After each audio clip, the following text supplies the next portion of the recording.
So good afternoon, everyone. Feel free to grab a seat, get situated, get comfortable. I want to thank you all for joining us for our first in-person and virtual presentation of 2022. My name is Koryenko. I am the interim curator of the Draper Natural History Museum, and my friend and colleague Spencer Smith is running the AV upstairs for our virtual audience. So a huge thank you for Spencer. Just a quick announcement. If you got a cellular mobile device or other electronic unit, please silence that. Right on cue.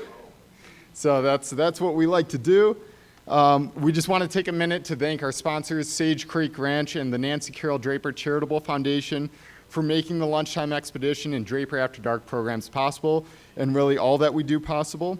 We also want to thank you all for being an active part of our community and attending these talks. Your interest is what keeps us coming back to doing these more and more, so we thank you all for attending. If you'd like to be added to our email list for upcoming Lunchtime and Expedition talks and Draper After Dark talks, come find me, track me down, we'll get your name on the email, and we will be advertising upcoming talks, which you see here, March 3rd, April 7th, and May 5th. The first Thursday of every month is when our Lunchtime programs take place. And you will also get links to previous talks in that email. So we are recording these presentations, and they will be made available on our YouTube channel. If you go to youtube.com, search Draper Natural History Museum, you'll see our bear icon. Click on that, and you'll see all the playlists for previous year's presentations going back to 2018. We have an excellent lineup for this year. If you're not on the distribution list, come find me. And next month, we'll get to hear from our very own Dr. Jeremy Johnston, so don't miss that. We'll welcome Mr. Andy Pills, a forest wildlife biologist with the Shoshone National Forest, right here in Cody. Andy grew up in central Wisconsin, where his family always encouraged his love of the outdoors. He graduated from the University of Wisconsin with a bachelor's degree in wildlife ecology in 1994, and from there he headed west. Andy volunteered as an elk researcher in Yellowstone National Park, which led him to pursue graduate studies to investigate techniques for assessing elk nutrition through the analysis of snow and urine samples at Montana State University. After earning his master's degree in 1988, he worked a number of seasonal jobs throughout the greater Yellowstone ecosystem. 1998. He worked a number of seasonal jobs throughout the greater Yellowstone ecosystem before accepting a permanent position with the U.S. Forest Service in the Upper Peninsula of Michigan. But it wasn't long until the West was calling Andy back. He returned to Wyoming, this time stationed in Kemmerer with the BLM, the Bureau of Land Management, and then he joined the Forest Service, where he spent 6 years working in West Yellowstone, Montana, with the Gallatin National Forest. In 2008, Andy joined the ranks with the Shoshone National Forest, where he holds his current position as the forest wildlife biologist. A large focus of Andy's work is spent working on grizzly bear issues, with a particular emphasis on minimizing human-bear conflicts. When he's not working, Andy spends as much time as possible with his wife Shannon, their 2 dogs, and their horses, exploring the amazing resources of the greater Yellowstone ecosystem and the Bighorn Basin. So without further ado, please give Mr. Andy Pills a warm welcome.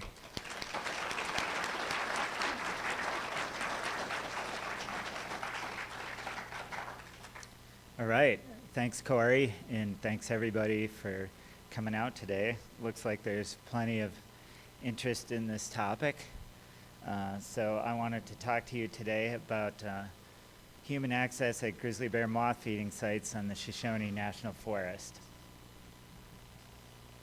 So kind of at the core of what I'll be talking about today is this somewhat unlikely interaction between army cutworm moths, which aggregate in large numbers within the talus fields of the Absaroka Mountains here in Wyoming, and the grizzly bears which congregate at these sites to eat them. I'll refer to these as moth sites during the rest of the presentation. Oh, okay, yep. Let me just pull this thing out. Is that better? Okay, sorry. Okay. So army cutworm moths are, you may have heard these commonly referred to as miller moths. They're fairly large moths, about an inch long as adults. As larvae, these insects are actually agricultural pests that can be found in cultivated sugar beet fields, wheat fields, and other crops in the prairie regions. After pupating and emerging as an adult, these moths fly for hundreds of miles to reach the Rocky Mountains, where they rest in the talus fields, high elevations during the daytime, and then they come out to feed on the nectar of various alpine plants during the night. So during some years, really large numbers of these moths can be observed in communities throughout the Bighorn Basin during their spring migrations. I'm sure some of you people have probably seen this. During the last 2 springs, actually, we've had large numbers of these moths present in the Cody and Powell areas for a couple weeks during June. I actually took those pictures in the barn at my house a couple of years ago, so you get a sense for how many of them there truly are.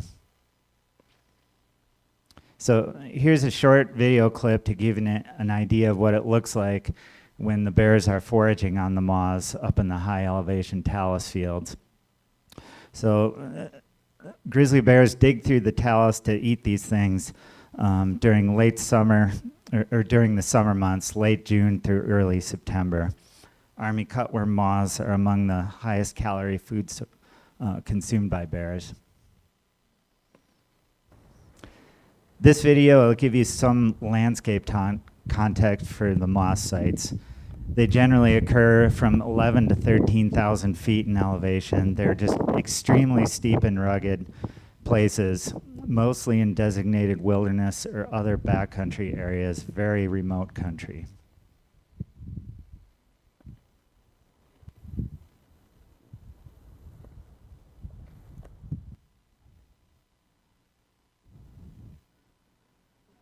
Okay, Army cutworm moths were first identified by scientists as a grizzly bear food source in the Yellowstone area during the 1980s. Since that time, the number of bears observed on moth sites has steadily increased. This graph shows you the number of bears and bear groups observed during annual observation flights conducted by the Game and Fish Department since 2004.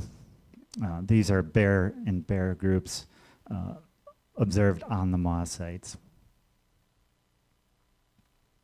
So the Game and Fish Department and Grizzly Bear Study Team have mapped moth sites based on observations of bears from surveys.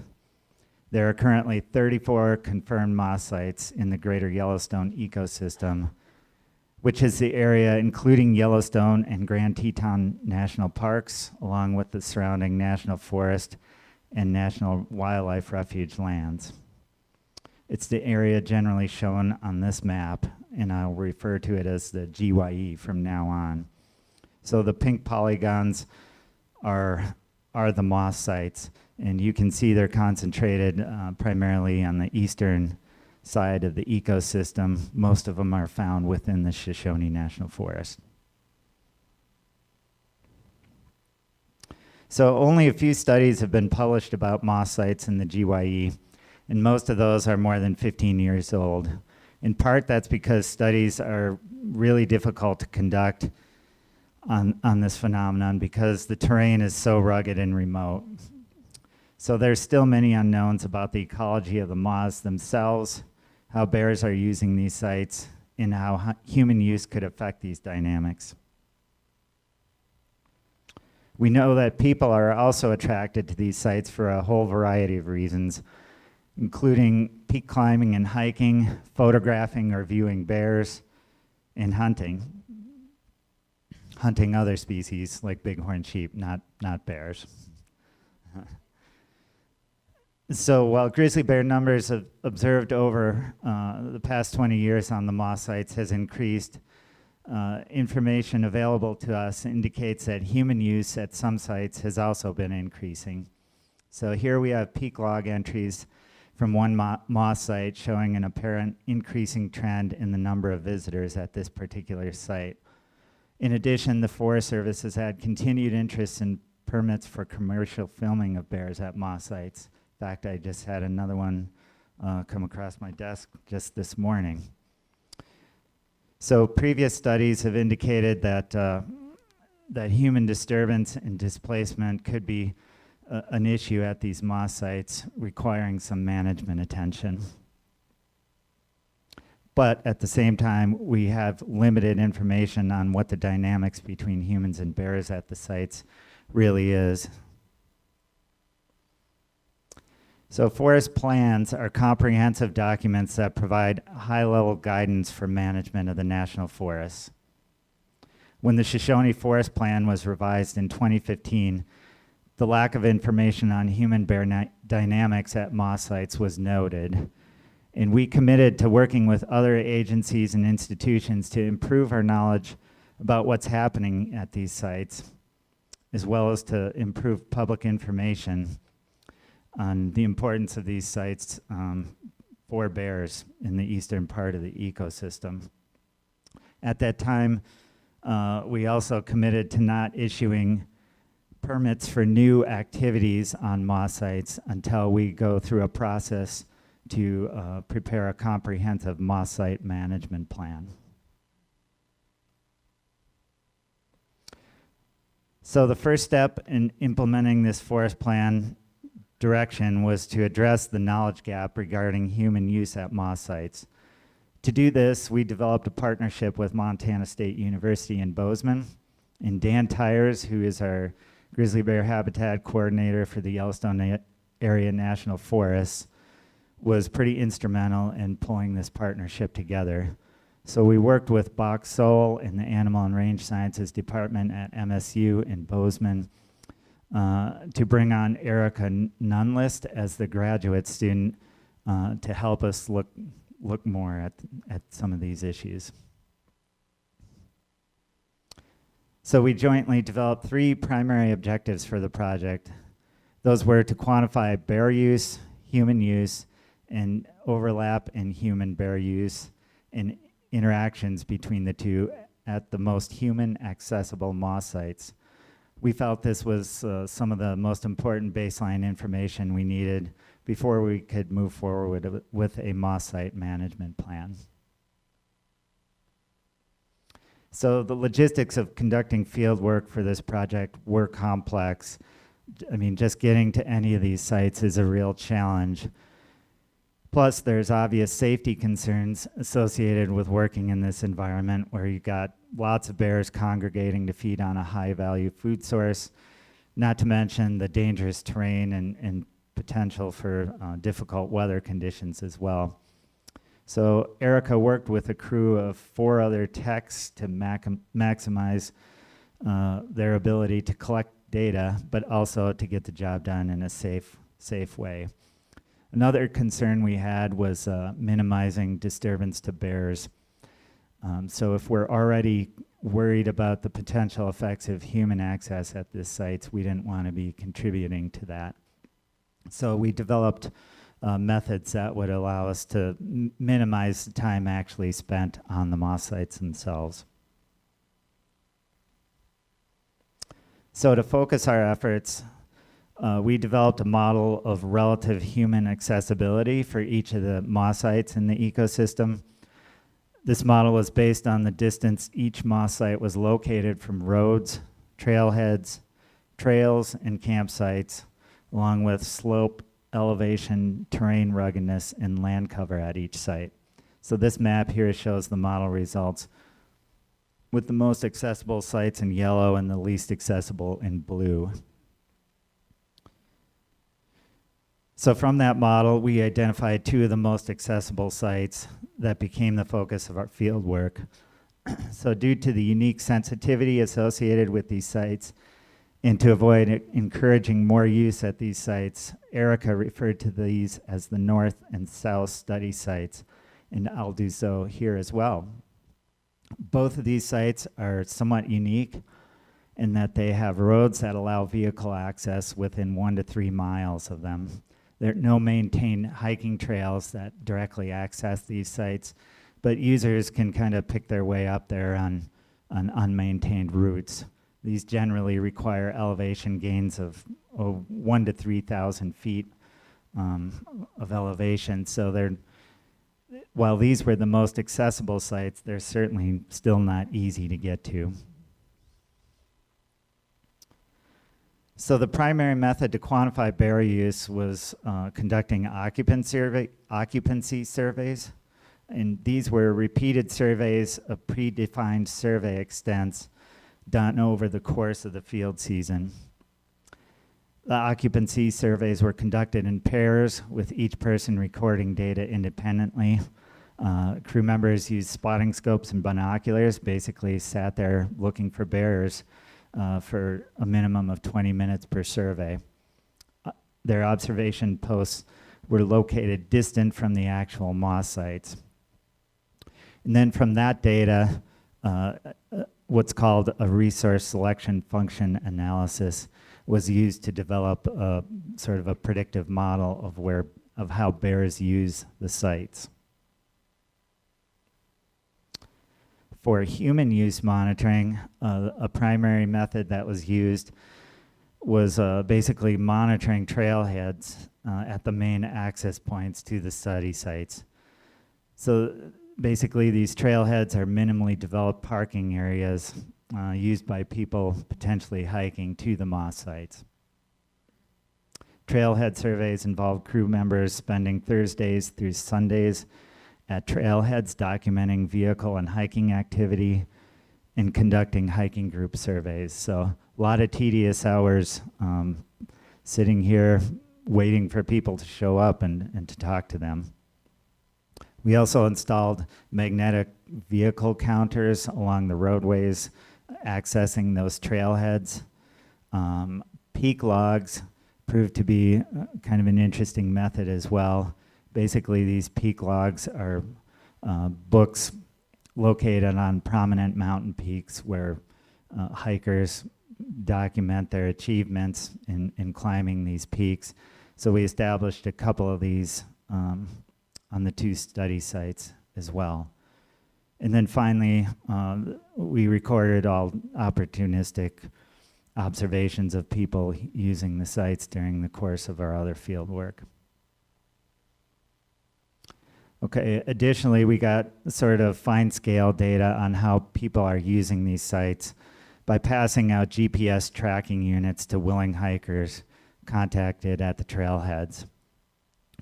So the idea here is the hiker takes the GPS unit with them, it records the route they hiked, and then at the end of their adventure, they place the GPS unit in a drop box, and then crew members would regularly swing by and pick up the GPS units from the drop boxes and download the data. So the picture here shows one of those keychain sized GPS tracking units that were used.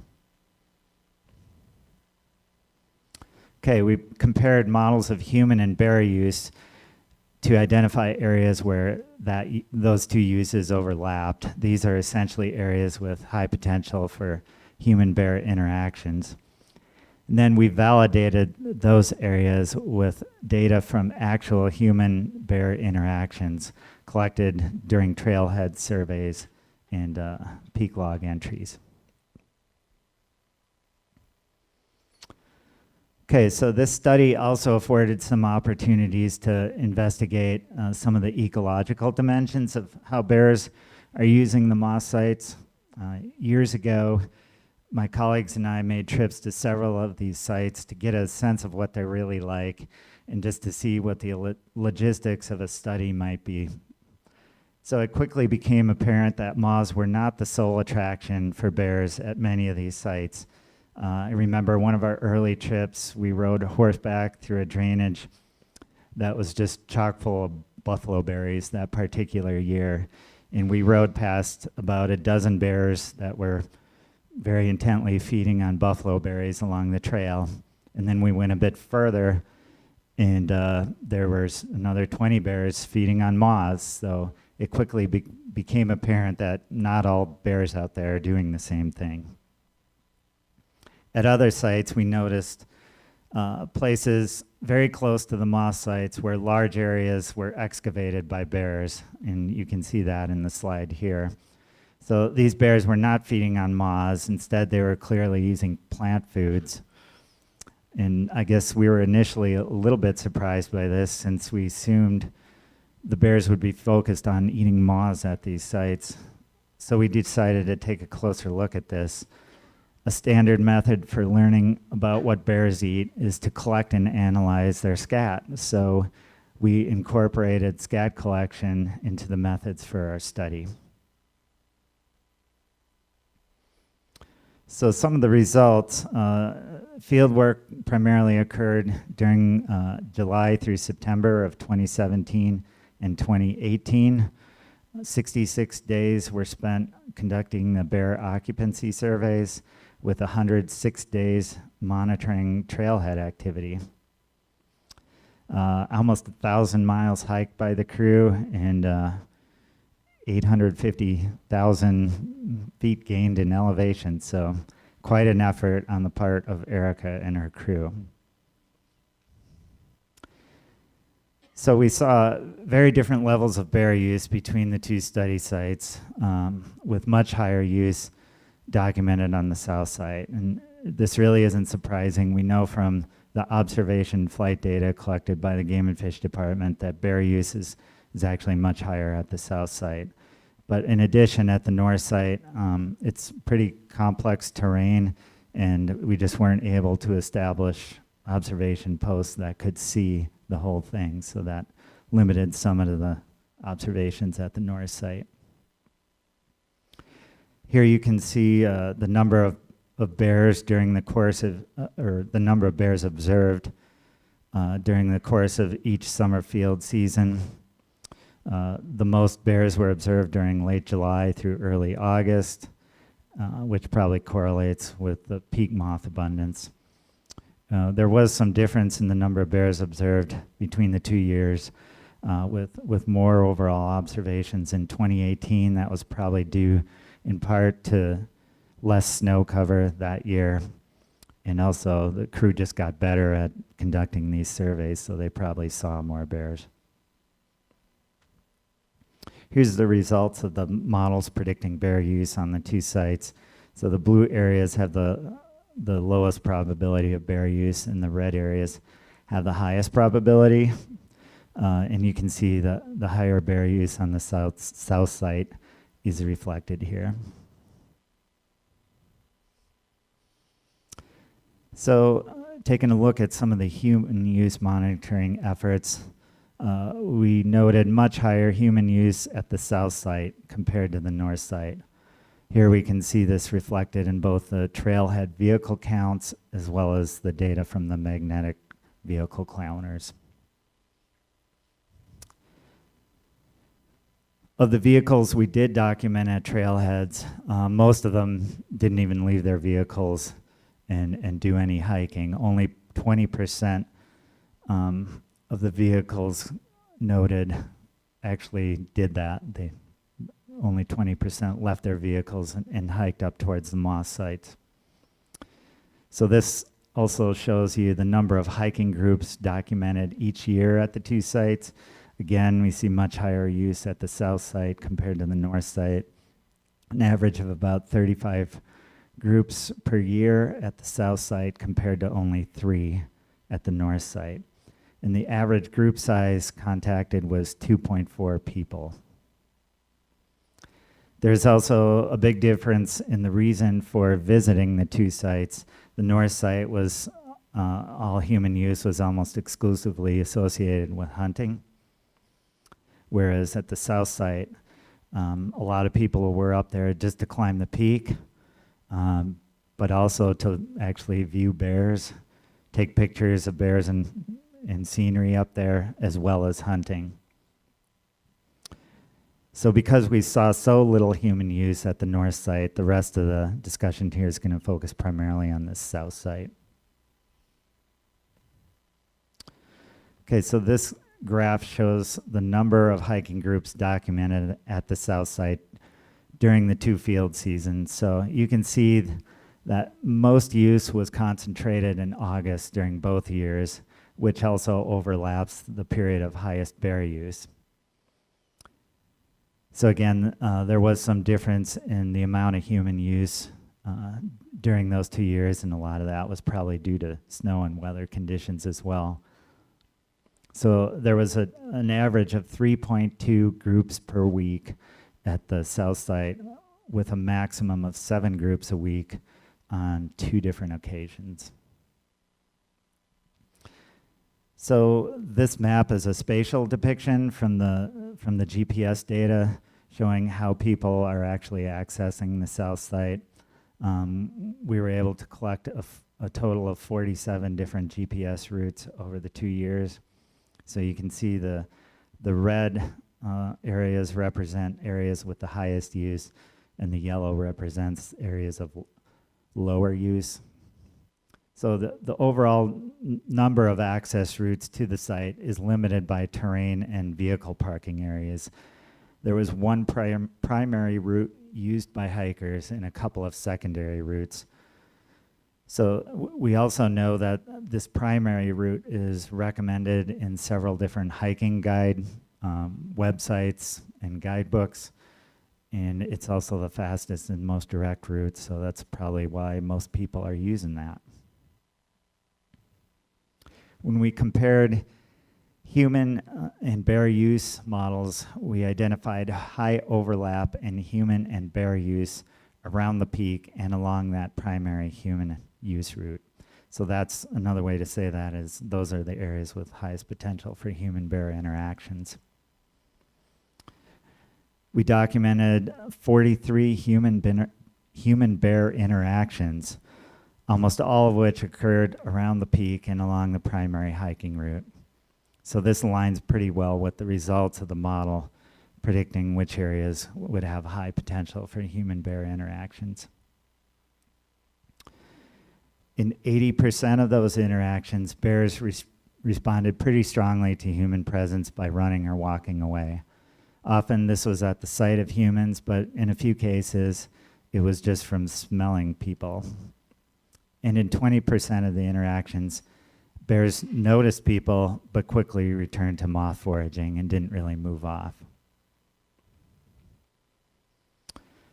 So in terms of the scat analysis, we collected a total of 376 bear scats. The analysis indicated that major diet items included grasses and sedges, biscuit root, various species of clover, and obviously moths. These scats were collected opportunistically, kind of adjacent to the actual moth sites where bears were feeding on vegetation. So the results are probably a bit skewed towards plant foods compared to if they had been collected directly on the moth site. However, I think this really points out that it's not all about moths up there. In the big picture, we know some of the food sources we identified are commonly eaten by bears throughout the Yellowstone ecosystem, and other studies have shown that the GYE is a really diverse ecosystem. There's a lot of locally important foods out there, and bears are really good at finding and using those food sources. And that seems to be exactly what's happening at the moth sites as well. Okay, our results do highlight some human safety issues, especially at the south site. We know there's a lot of potential for human-bear interactions along that primary hiking route, but there's just a lot of bears traveling to and from the site, as well as feeding on vegetation and patches near the moth site. So bottom line, there's just a lot of potential for humans and bears to interact in a lot of places at that south site. Additionally, we noted that most groups had less than 4 people, which is a recommended group size for maximizing safety in bear country. 64 of the groups had less than 4 people, and there were 24 cases where it was only 1 person. In some cases, hikers were completely unaware of the bear use at this site and had no bear deterrent with them as well.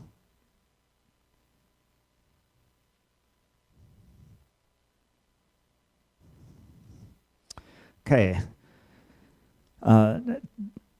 Wanted to talk a little bit, besides the human safety concerns identified, there are some concerns about disturbance of bears as well. So these sites are very open environments, and the bears can detect people from a long ways away. Most of the bears appear to be very sensitive to human presence, as we already talked about, and they run away at the sight or smell of people. In many cases, they'll run clear across the drainage up to 1 kilometer or more away. So we know that this kind of displacement can move bears away from preferred foraging areas and reduces the amount of time they spend foraging. However, it's important to know that this study was not designed to really quantify what that disturbance might actually mean to bears. And at the same time, we know that the overall use of, or bear use at these moth sites continues to increase, including at the south site. So there certainly isn't any indication at this point that bears are actually being deterred from using this or any of the other sites due to human activity. So although most of these bears appeared pretty sensitive to human presence, there's a few cases where the bears clearly noticed humans but didn't move away. And so we know bears can become tolerant of human activity after repeated exposures to people that don't have any negative consequence to them. So that could be happening here with some of these bears. So rather than adjusting how they use the moth sites to avoid people or running away every time they see somebody, they've basically learned to keep an eye on what the people are doing, but they don't move off and they just keep eating moths. So this study tested a whole variety of different monitoring methods for looking at human use. And we found that some of these methods were more effective than others, and some required a lot more human effort than others. So this provides us with a lot of insights into which ones might be feasible for us to adopt in the future to keep an eye on human use on these sites. And the Forest Service just doesn't have the resources to continue the kind of high intensity monitoring that Erica did in her study.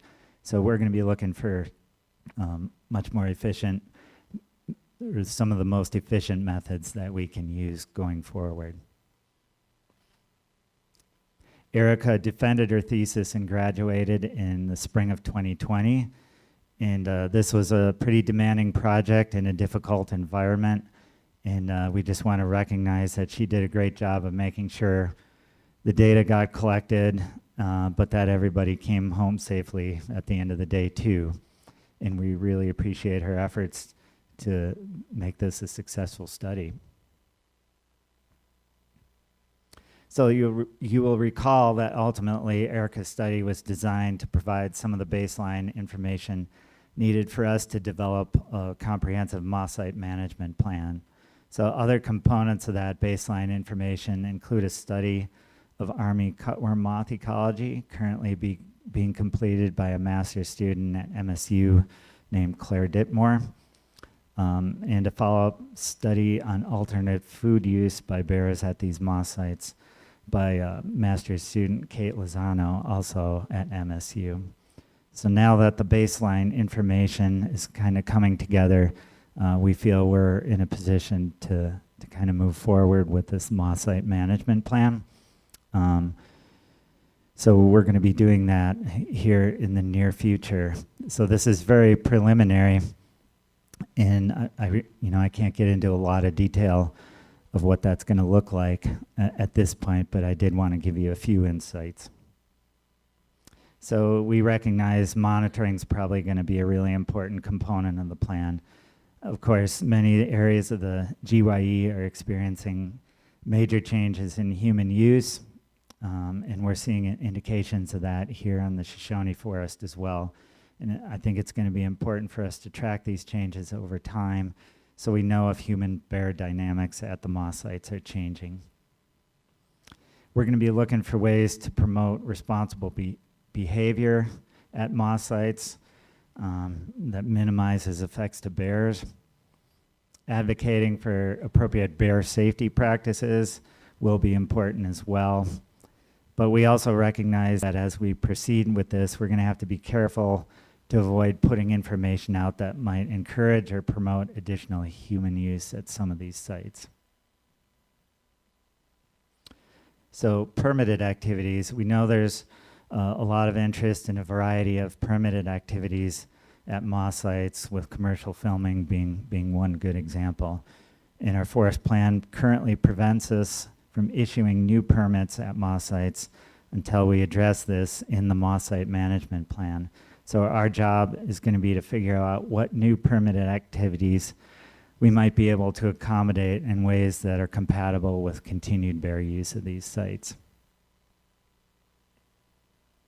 So just to kind of sum this thing up, we know these sites are a really unique ecological phenomenon. They're really important to grizzly bears, at least in the eastern part of the GYE, and we think they're very deserving of our attention. So Erica's study, along with other sources, have filled in enough of the information gaps to allow us to proceed with a plan for managing these moth sites into the future. And it's my hope that this plan will help us better manage permitted activities, communicate messages of responsible use and bear safety to the public, and develop some effective monitoring methods so that we can track things going forward.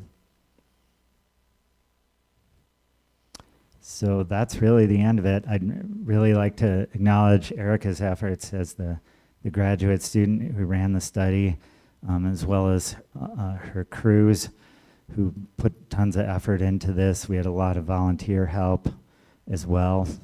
Funding was provided through the Greater Yellowstone Coordinating Committee, as well as the Forest Service and Montana State University, and I'd like to recognize the Game and Fish Department for helping out with some of the data needs here. So that's all I have, and I'd be happy to answer some questions at this point if you got any.